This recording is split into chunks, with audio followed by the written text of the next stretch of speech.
Bene data bakundwa b'umwami Yesu Kristo, mwese abakurikira izi nyigisho tubahaye ikaze mu biganiro bya Saveur Divine.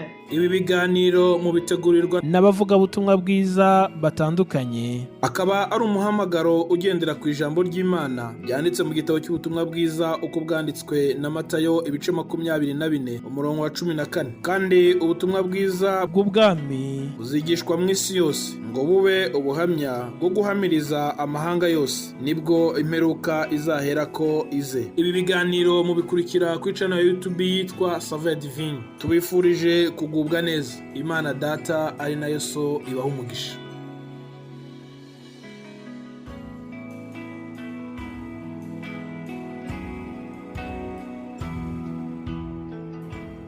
Yesu ashimwe nshuti bakundwa bene data, nshuti z'umusaraba, abakunzi b'ibiganiro Saveur Divine, ndabaramukije mu izina rya Yesu Kristo umwami n'umukiza wacu.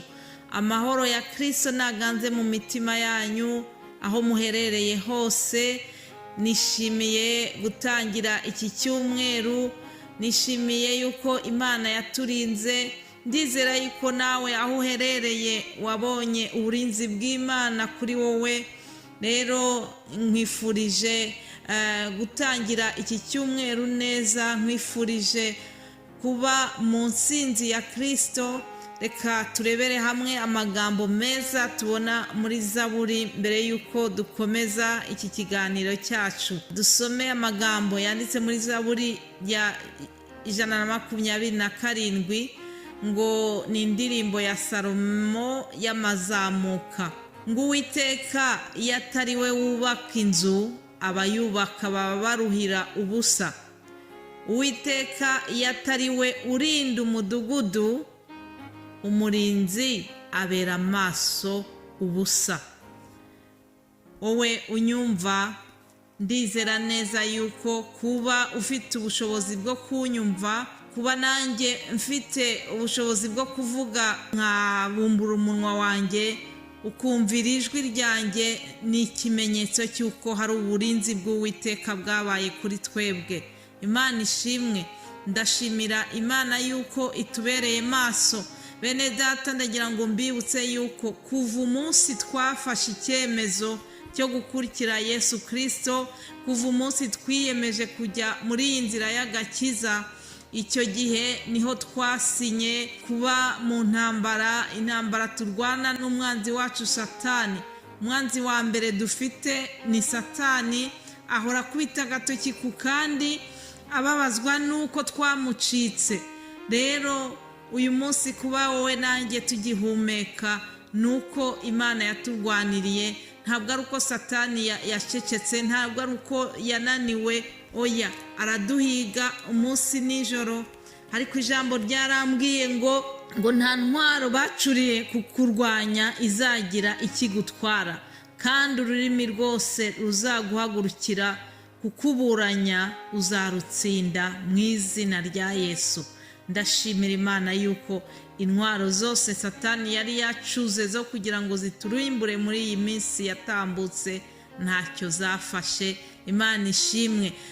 Ndakwifuriza kugira ngo ukomeze wiringire Uwiteka, ukomeze ubaka ubuzima bwawe kuri we. Ni ukuri uwubatse ubuzima bwe kuri Yesu, uwubatse ubuzima bwe ku Mana, aba ameze nka ya nzu ya wa muntu w'umunyabwenge ngo yubatse inzu ye ku rutare, ngo imiyaga n'imiraba biraza ariko nta kintu byayitwaye, ya nzu yakomeje ihagaze. Natwe ubuzima bwacu bugereranywa n'iyo nzu. Niba twarubatse ubuzima bwacu kuri Yesu Kristo, imiraba izaza, indwara zizaza, ibyorezo bya COVID n'ibindi bizaza, ariko ntacyo bizadutwara. Za kanseri zizaza ariko ntacyo zizadutwara. Ndashima Imana yuko ari umurwaza wacu kandi ikaba n'umuganga wacu. Dushyigikiwe n'umuganga uri hejuru y'abaganga. Imana ishimwe cyane. Haleluya. Abiringiye Uwiteka, abiringiye uwo muganga uri hejuru y'abaganga, bameze nk'umusozi wa Siyoni utabasha kunyeganyezwa. ngo ahubwo uhora uhamya iteka ryose. Nk'uko imisozi igose i Yerusalemu, niko Uwiteka agota abantu be uhereye none ukageza iteka ryose. Imana ishimwe cyane. Ndakwifuriza kugira ngo ni ukuri wubake ku Uwiteka, wubake kuri Yesu Kristo, wiringire Uwiteka, aba ari wowe wikoreza ubuzima bwawe bwose. Umutwaro wose waba ufite uze uwikoreze Yesu Kristo, kuko Yesu ni karuhura. Imana ishimwe cyane. Ayo magambo niyo numvise ari kumfasha. Nakwifurije kugira ngo nawe aya magambo agufashe mu gutangira kino cyumweru, yaba ari njyewe ubaganiriza, yaba ari namwe mu nyumva, twese twungukire hamwe, kandi twese Imana iduhana umugisha. Aleluya, aleluya. Ndongera kubashimira cyane mwebwe mwese abashyigikira uyu muhamagaro mwiza w'ivugabutumwa Imana yanyujije muri njyewe muri iki kiganiro cya Saveur Divine. Ndashimira Imana uburyo yaguye uyu muhamagaro. Ndashimira abakozi bayo yiteranirije kugira ngo bemere kuyikorera, kwagura ubwami bw'ijuru binyuze muri ibi biganiro bya Saveur Divine. Imana ibaha umugisha kubwo kwitanga. Imana ibaha umugisha kandi kubwo gukorera Uwiteka munezerewe binyuze muri ibi biganiro. Uhabwe umugisha wowe aho uri hose, wowe wumva iri jambo ukariha agaciro kandi ukaba warisangiza n'abandi. Ni ukuri ibyo tubiba nibyo tuzasarura. Ndabinginga kugira ngo tujye tubiba ibyiza. Umuririmbyi umwe yararirimbye avuga ngo tugende turira tubibira umwami, ngo amasarura naza ngo tuzatunda imiba tunezerewe. Muri iki gitondo iyo mbyuka mbaha iri jambo ry'Imana mba ndi kubiba. Ntabwo binyorohera buri gihe. Hari igihe umuntu koko ashobora kugenda akabiba ananiwe, ariko mu gusarura tuzanezerwa. Aleluya. Bene data, ni ukuri ijambo ry'Imana ntabwo ribeshya. Ijambo ry'Imana riratubwira ngo ababiba barira bazasarura bishima. Aleluya. Ngo nubwo umuntu agenda arira asohoye imbuto, azagaruka yishima azanye imiba. Aleluya. Hari imiba tuzana kuri Yesu Kristo iyo turi kugenda tubiba ijambo ry'Imana. Niyo mpamvu Satani ataba yishimye, kuko abona yuko turimo turakorera umurimo ukomeye mu murimo wa Kristo. Rero ndabingingira kugira ngo ni ukuri mukomeze kubiba rino jambo ry'Imana. Muri iki cyumweru tuziga ku ijambo ryo kubiba. Niyo jambo tuzaganiraho kuva ku wa mbere kugeza ku wa gatanu. Bene data bazakomeza bari baganirizaho iri jambo ryo kubiba. Uyu munsi njyewe kwari kugira ngo mbahe introduction y'iki cyumweru, hanyuma munyemerere dusome ijambo ritoya tubona mu Bagalatiya 6 umurongo wa 7 wonyine. Ngo ntimuyobe, Imana ntinegurizwa izuru, kuko ibyo umuntu abiba ari byo asarura. Reka ndisubiremo. Ntimuyobe, Imana ntinegurizwa izuru, kuko ibyo umuntu abiba ari byo asarura.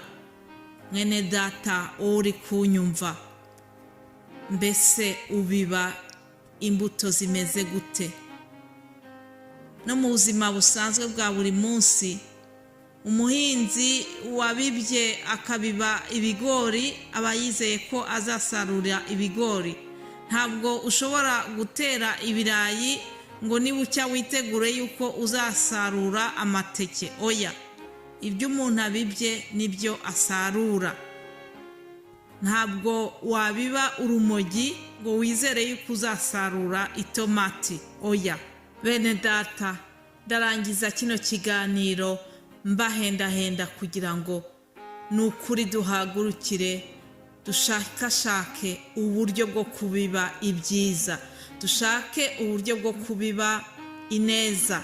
Nubiba ineza uzasarura ineza, nubiba urukundo uzasarura urukundo, nububa ibyishimo nawe uzasarura ibyishimo byanze bikunze.